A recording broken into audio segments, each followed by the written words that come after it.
Oh, ang daming laman. Ay, kunti lang pala. Pwede na. Ilang peraso din to kapone, oh. Kumusta na nanay? Ang balita sa inyo. Okay naman. Okay la. Malapit na ang piyesta nyo. Oo nga eh. May mga banderitas na, oh. Kailan ang piyesta? June 7, 8. Pwede kami mamiesta. Pwede. Siguro may kakatayin. Wala pa. Wala pa. Ito nagdadamo siya. Kumusta na po? Okay lang. Nakapag-ano ka? Mayroon ginagawa. Nakapag-harvest ka na, di ba? Nagtanim kayo ng gulay. Nakapag-harvest namin. Kahapon nag-harvest kami ng pitsay. Nasira na yung bahay nila, kuya. Oo. Yun, kasi yung mga apo ko. Wasak-wasak na. Nako. Mga mga panday. Asan si Aljan, Re? Nakita kong dumaan dito. Andoon nga po. Sandali po. Nagdadamo siya dito. Sa'yo to, nanay? Itong mga papaya? Mga tanim mo to? Oo po. Wala pang bunga. Wala pa. Ibang klase, violet yung tangkay. Oo. Yung orange yung Orange yung hinog. maganda. Matamis yun. Oo nga. Gaya nandyan si Dos. Si Franklin nandyan. Oo. Opo. Tara, punta tayo sa inyo. 1, 2, 3. Doon. Ito kinakain to kapone. Ito na nga Agituay. Inuulam namin to. Masarap siya ginagataan.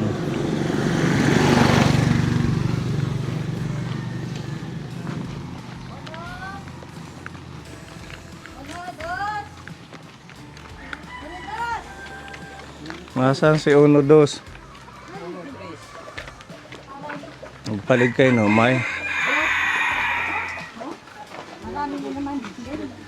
Hello, kuya. Ang labahan. Ang dami. Harin ako po. God bless you. Mag-aano ka mga GTR? Training.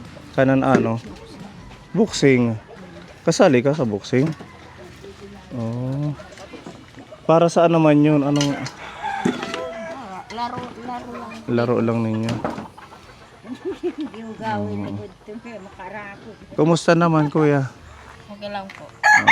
Nakaano kayo sa pag-aaral na nakapasa nitong huli? Pasado naman sila, nanay. Ha? Nakapasa sila. Hey Franklin, nag-summer po. Nag-summer si kuya, summer class. No, wala. Halika, kuya. Dili ka, dili. Ay, saan nagpupuruan? Saglit lang. Kasi may lakad pala si kuya. Kausapin ko lang saglit kung... Sige, upo. Abay lang ko doon. Basta pumasa ako. Basta pumasa ka. Hindi mo nakuha yung card mo. Nagpa-enroll na po ako. Tapos ka na, nagpa-enroll na. So ngayong pasukan, anong grade mo? Grade 10 po. Grade 10 na. Nagpa-enroll na pala siya. Ha? Nagpa-enroll na. Tapos na yan siya po. Oo. Ito lang. Si Kasi diyan siya magpapa-enroll kung tapos na ang summer niya. Oo. Kasi pizzados daw matatapos. So ilang araw pa? 3 araw. At saka matapos kung pasado, Oo. yan, i-enroll. Nag-summer class pala siya. Anong sinummer mo, kuya, na subject? Science. Science at saka isa lang. Lahat naman pumasa, nakuha sa yung mga project. Nagpasa ng project. O yung module lang kasi yan. Oo. Hindi niya kasi ginawa. Pero ngayon, pag natapos yung science, pag nakapasa, mag-i-enroll ulit siya. Oo, mag-enroll na. Maging anong grade mo na ngayon pag napasa yung isang subject? 8. Grade 8 na. Yung ginagawa mong boxing, para saan ba yun? Anong laban yun? Laro lang yan dito. Laro lang dito sa barangay niyo. Daw, sabi. May premyo. Magkano? Hindi ko po alam. Hindi mo alam. 500 daw lang po. 500 lang. Sabi ko nga, nako, nakakapagod pa no. Oo, GTR. Ang layo ng GTR. Jogging lang. Ginajogging nyo. Sa bagay, kayo malay natin, pag lumaki siya, maging boksingero. Maging Manny Pacquiao. Kuya.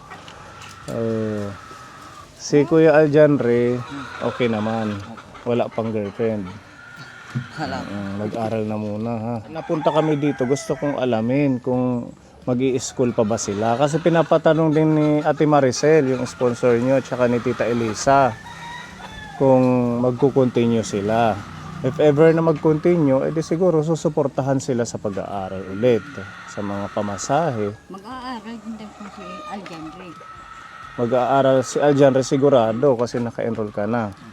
Ikaw kuya, ngayon pa lang. Hindi naman ko yan alam. Ako ba mag-aaral? Ikaw na. Sa iyo na yung mag-aaral na. Ito Kailangan mong mag-aral kay sayang yung panahon, 'di ba? Ang bilis lang ng isang taon. If ever man kung pumasa ka dun sa science, mag-aaral ka. Ha? Depende. Depende. Bakit nasabi mong depende? Diri ko firme na ko kanit aga. Karayag ko pa kumaturog. Nahihirapan siyang bumangon sa umaga. Gusto niya pang matulog. Sabi niya. Sabagay, siguro ano pa. Hindi, kumbaga, hindi pa siya prepare. yata matulog. Kasi ganun ang... Ano sa kanya yung cellphone yata, sir. Dapat huwag kang magpuyat sa gabi. Ayun. Kuya, Alas 9 yung umuwi ng mga. oo, mga alas 9, pwede ka na mag-uwi, magpahinga na. Para paggising ng umaga, hindi ka mahirapan bumangon. Kasi pag puyat sa gabi, hindi ka talaga makakagising ng maaga. Ano lang yan, yung time management at saka disiplina. Kung ididisiplina mo yung sarili mo, ipa-priority, uunahin mo yung ganon, ano ka ng maaga, makakabangon. Pero tingin ko kay kuya, parang nag-aalangan pa siya Yun nga po. mag-aral ngayong pasukan. Sabi ko na, huwag kang mag-alang. Mag-aaral ka, sayang naman hindi ka Sayang. mag-aaral. Ako, mahirap kung walang ano, na hindi ka marunong kung saan ka pupunta ka Maynila. Naku po, di mo alam kung ano. Gusto mo pumunta Manila? Kaning tatay. Ayan. Dito na lang. Tapusin mo muna yung pag-aaral. Pag kahit high school lang. Yun na nga eh. Sabi ko, tapusin niyo na ang bisan high school. Pag-aral kayo. Bahala na yun. Kasi pag once nakapag-aral ng high school, pwede nang magtrabaho. Kung talagang ayaw mong mag-continue ng college. Oo. Buti nahabol yung mga back subject or yung mga walang grado na habol. May ada po. Yan nga po, di ba nakita ni Kay Ate Rubion, may sakit yung ako nung time. marami yung mga blanco. Oo. Kasi yung sabi yan ni Aljanre, nanay, ay huwag mo muna kunin. Yan na lang kung mag-fourth grading na. Kasi di pa yan nalalagyan ni sir, na ano, di yan si sir lumalagay, dyan nalalagyan lahat. Bisang kay Franklin, ganun mayroon. Pero yung sa'yo kuya lahat meron. Nalagyan. Siguro late lang ng teacher malagyan yung grado. Kasi nung pumunta dito sila Ate Ruby, pinakita nila na wala Mga pang blanco. grado. Lahat naman mayroon naman. Lahat parang meron. blanco. Siyempre hindi naman ito makakapasa kung blanco. Ibig sabihin, nakapasa siya, may kumpleto yung grado, yung bawat subject. Sige, malalaman to ni Ate Maricel if ever man. Tsaka ni Tita Elisa, matulungan kayo sa inyong pag-i-school. Ikaw kuya, parang 50-50 pa si kuya. Ano? Pag-isipan mo muna, pero nag-i-enroll na eh. Sayang yung panahon. Kayong dalawa ni kuya mo makapag-aral. Kaya itni, sayang ipanahon. Di ka nga ni umiskwela, mahihiara na let nga din na yung mga eskwela. Ano naman gagawin kung hindi makapag-aral? Wala kang gagawin dito. Lahat mga bata may mga pasukan na. Mag-isaan ka na lang. Kasi pag nahinto ito ng 1 taon, tatamarin na siya mag-continue. Ganun man yun yung bata. Pag once nawili ng maghinto sa pag-aaral, tatamarin na.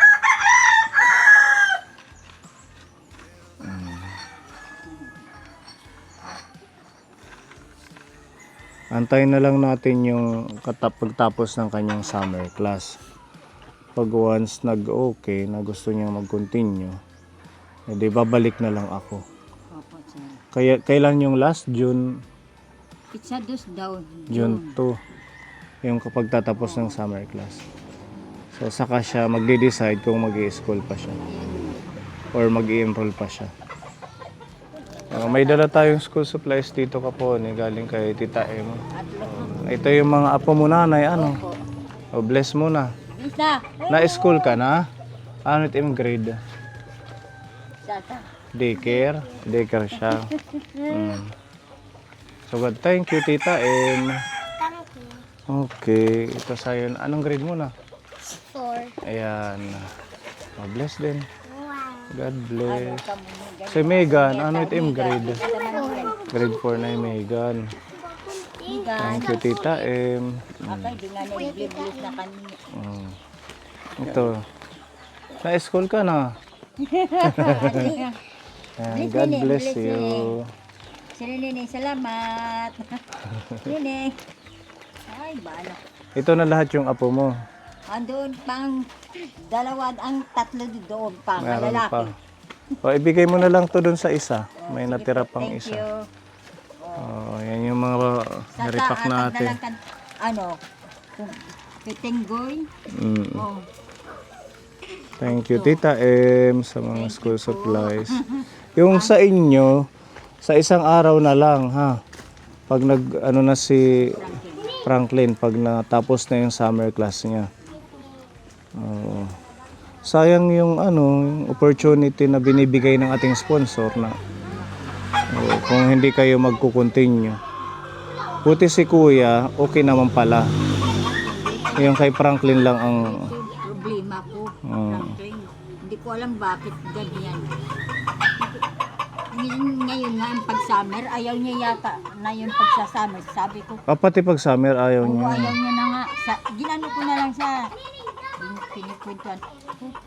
Pag-aral ka, para kung ayaw mo na, hindi.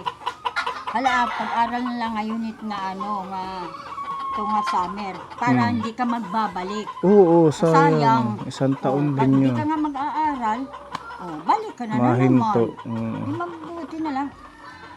Pumasok ka muna. Sana lang naipasa niya yung science. Yun nga, kay science man lang ang ano. Tingin mo kuya, pasa naman. Pasa naman pala. Basta, ay pag-aaral na muna. Alam mo naman na, mabuti pa nga may kasi yung tumutulong. Yung iba nga nagme-message sa akin na mabigyan ng school supply. Kayo dapat mas tulungan yung sarili nyo kasi wala na si nanay. Ayun nga. Nanay Eileen, si Kuya Sanilon naman nasa Manila din, busy sa trabaho. May asawa na yata yun. Ha? May asawa na yun. Nag-asawa na. Shout out Kuya Sanilon. Sabagay kay binata. Hindi pala binata. Hindi ko sabihin, kumbaga, wala na naman si Ate Eileen. Siguro, bata pa si Kuya Sanilon, maghahanap talaga. Pabayaan mo na lang yan. Bahala na. Bahala na siya. Basta kayong dalawa, hanggat nandito si Lola, anuhin nyo na makapag-aral. Ano, Kuya? Babalik ako sa... Anong araw yung June 3? Kasi pizza 4 sir, ng pupunta ako sa Kumpre kasi brigada po. Brigada na Sa sa 4. Lunes yun? Oh, ambot mo Lunes yat. Yung Lunes ba yun? Tingnan ko. June 3, Miyerkules. Uy, visit 4. Pupunta ako ng June 3, Kuya, next week. Bibili tayong school supplies nyo. Antayin lang natin si Kuya kung anong maging desisyon niya. Kasi mahirap kung bibili tayo ngayon tapos hindi naman Sasayang lang. sasayang. Antayin na lang natin yung... Mo kung saan ang enrollment niyo. Oo, ito si Kuya kaya naka-enroll na. Malalaman malaman ko yan kung pupunta ako sa Pizza 4. Alamin mo muna kung kumusta yung summer class niya. Ayan lang. Oh, pwede rin po. Pupunta na lang ako doon. Oo. Sasabihan ko may extra niya kung ano. Kasi kung ngayon tayo bibili ng supply, Ayan. baka hindi siya mag-continue, ano lang, masasayang. Or kung ano man ang resulta ng summer class niya. Ano kuya ha? Sayang, ano lang, mag-aral lang. Anong nangyari sa tainga mo? Parang may dugo. Ha? Kinakamot niya. Na, ano na yan sila. Na, ano ba yan, nawala na yan. Katapos yan, mamaligo sa ilog. Yan na naman, kaskas. Lalagyan ng cream. Ginagamot ko na lang ng ano. Yung anti-fungal cream, ganun. Wala na akong cetirizine. Sana makakainom yan. Maganda kung mayroon cetirizine para Oo. ano. Anong ginawa mo kuya ngayong summer na walang pasok? Anong naging activity nyo ni Aljanre? Anong ginawa mo ngayong summer? Tumulong po sa pagtatanim ng pichay sa bukid. Oh, naging productive pala. Silang dalawa. Oo, pati si kuya. Nagbibisig ng mga ano. Nagdidilig. Didilig siya ng mga pitsay. Mga tanim namin. Anong mga naging ano niya, produkto bukod sa pitsay? Kasi ang amon mga mayroon kaming talong. Mayroon kami na ano, pipino. Pipino, ano? Opo. Maganda At saka yung yung pipino. pakwan ni Sus, wala na. Tapos na yung ngayon, yung pitsay namin, hinarbis na namin. Yan, talong na naman, panibagong talong at saka okra. At least naging productive yung summer. Yan ang ano namin ngayon, tanim. Eh, ganun dapat para makatulong kay lola mo. O sige, sa ano na lang, sa Wednesday. Babalik ako, bibili tayo ng school supplies, kuya. Ha, kagaya ng ginagawa natin last year. May uniform ka pa na mga white. Mga maliit na sa akin. Maliit na sa'yo. Ano pa yung ano mo, kailangan bukod sa school supply? Sapatos po. Tapos ano po? Ano yan? Yung pants po. Ano bang pants mo? Slacks or maong? Hindi ko po alam. Ano po? Pag grade, anong grade mo na? 11? Grade 10 po. Pag grade 10, iba na yung uniform? Or ganun pa din? Ganun pa rin po. Sige, tingin na lang tayo para meron kang magamit. Si kuya, ganun pa rin naman, white t-shirt lang at saka maong ano. Sige, okay pa naman yung mga uniform mo. Meron pa, kasya pa. Ang mga supplies na lang. Antayin lang natin yung resulta, nanay, no? Para makabili tayo ng mga kailangan nila sa pag-aaral. Maraming salamat po, Tita Maricel. Tas Tita Elisa sa walang sawang tulong po sa amin. Maraming salamat. Maraming salamat po sa pagtutulong niyo po sa amin. Ayan, salamat po Ate Maricel at kay Tita Elisa, thank you. Ayan, buti si kuya, okay naman yung grado pala. Nakapasa siya, naka-enroll na siya. Si kuya na lang, si Kuya Franklin yung ating antay yung resulta ng summer class niya.